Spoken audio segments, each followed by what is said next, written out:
Natančneje se bomo družili od 18. do 20. novembra v Termalni park Laško.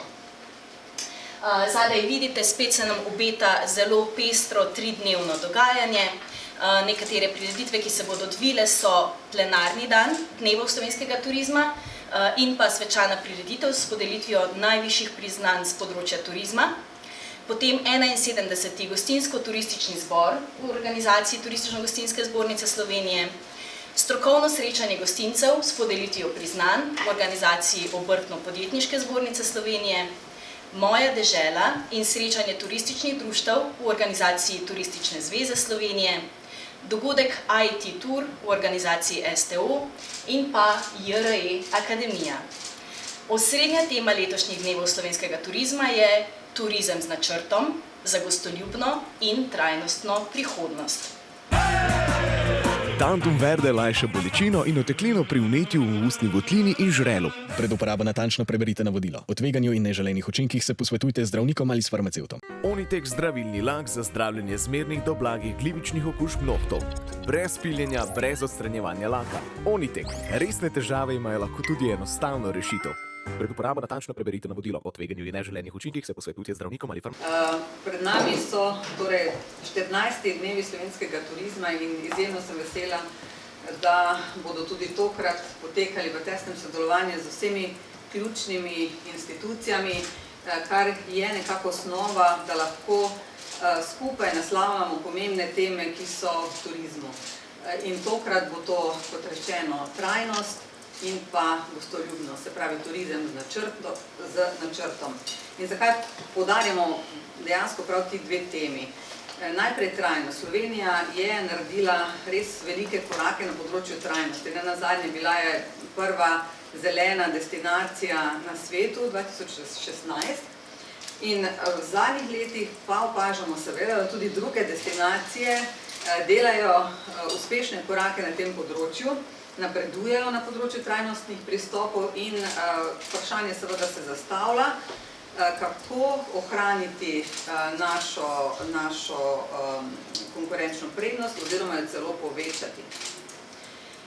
Poleg tega Evropska unija pred nas postavlja nove okoljske zahteve, ki zaostrujejo zakonodajne standarde. To so direktive o krepitvi vloge potrošnikov pri zelenem prehodu, pa direktiva o zelenih trditvah, direktiva o poročanju podjetij glede trajnosti.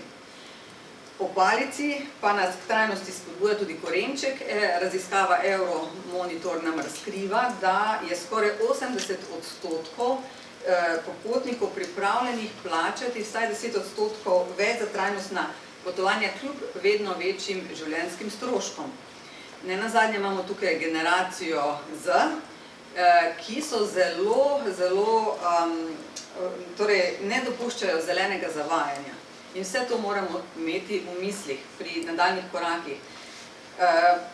Sporočilo je torej jasno, zeleno obljubo moramo uresničevati na vsakem koraku in kot ključen projekt na tem področju je naš nacionalni program za trajnostni razvoj, to je zelena shema slovenskega turizma, in ki jo bomo seveda nadgradili v skladu z vsemi temi spremembami.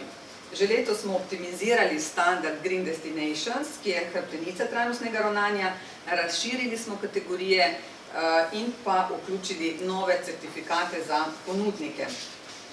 Zdaj, prihodnje leto bomo zeleno shemo vključili v nacionalno informacijsko središče, ki ga v tem obdobju razvijamo in s tem bomo omogočili tudi boljšo analitiko in spremljanje napredka na zelenem, torej na področju trajnostnega razvoja.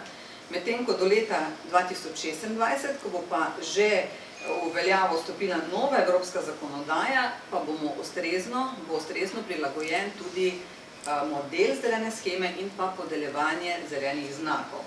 Pripravljamo torej model, ki bo vključeval najširši krog destinacij in turističnih ponudnikov in jih bo hkrati motiviral za še bolj trajnostno delovanje. Pomembno je torej, da zeleni shemi damo še večjo vidnost in pa veljavnost, zato bomo tudi letos prvič podelili znake Slovenija Green v sklopu Dneva slovenskega turizma in razglasili tudi najboljšega zelenega koordinatorja. Zato tudi vas vse lepo vabim, da se nam v torek pridružite tudi na tem delu prireditve v Laškem. Potem gostoljubnost. Gostoljubna destinacija je to, kar smo si zapisali, vse naše strategije, vizije, in dosegli jo bomo le z zadovoljnimi lokalnimi skupnostmi in motiviranimi zaposlenimi. Slovenija ima dobro razpršeno ponudbo nastanitvenih obratov po različnih geografskih območjih, kot vemo.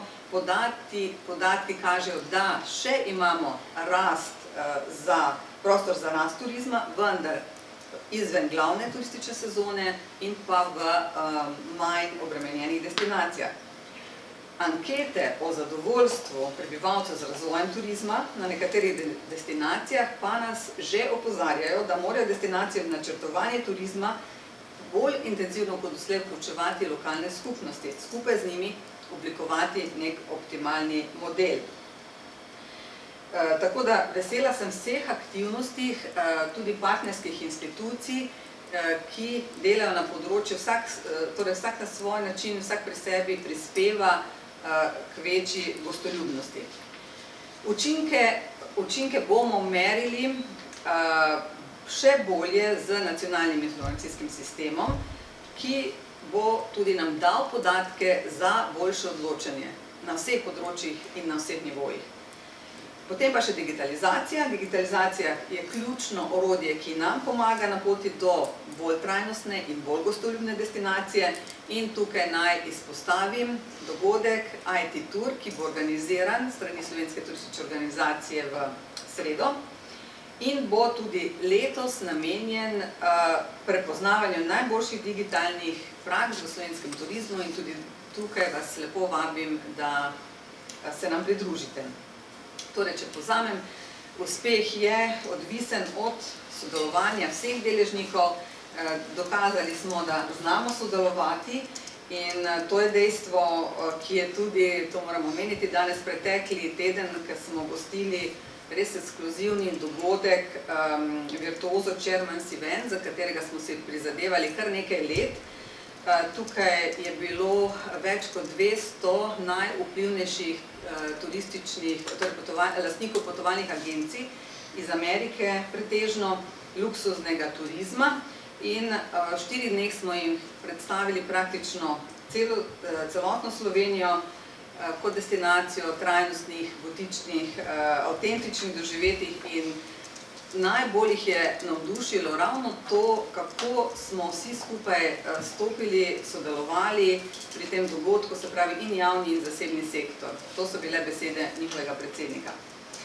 In zato se mi zdi, da so dnevi slovenskega turizma še kako ključni, predstavljajo priložnost, da se vsi deležniki, vsi partnerji posvetimo, poenotimo svojo vizijo in da vsak s svojimi aktivnostmi prispeva k najpomembnejšim temam slovenskega turizma, tokrat, kot rečeno, trajnost, gostoljubnost, digitalizacija. Hvala lepa.